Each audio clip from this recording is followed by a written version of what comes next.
my name's Ruth Lawrence and I'm a volunteer Eco Ranger.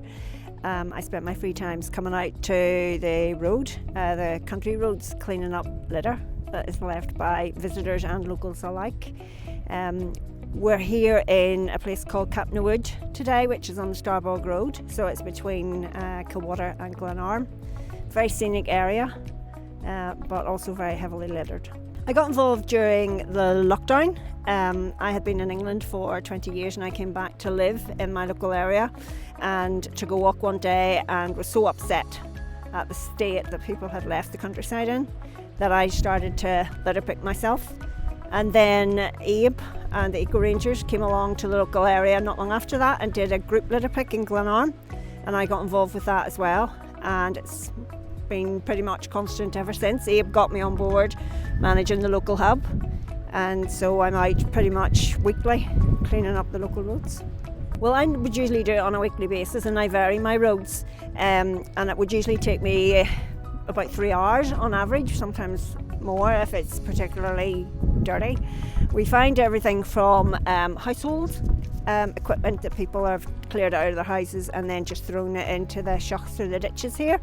I have found dead animals. I have found an awful lot of takeaway stuff, and that it tends to be mostly what we find is takeaway stuff. So people go out on a night and have a takeaway meal and then heel it over the hedge on the way home. Keep Northern Ireland Beautiful are an amazing organisation.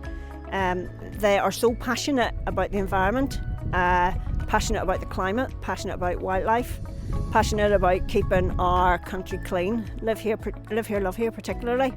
You know, it says it in the name, live here, love here. And the way you do that is by looking after what we've got. You know, if we love people, we look after them. So why would we not do it for the same, you know, for our country, for where we live? For Eco Rangers, we would like to see the day when we don't have to pick up other people's rubbish, but we can actually look at ways of increasing biodiversity in our areas and making sure that the wildlife that we have is sustained going forward. We get people stopping in cars and stopping in Land Rovers, and they have no idea the impact they have on us when we're out litter picking and it's teeming down and it's cold and we could be at home in bed reading a book. But when a farmer stops and says, do you know, I saw this the other day, you're making a big difference and I really appreciate it, that makes a big difference. So for people who aren't picking, encourage, and if you can pick.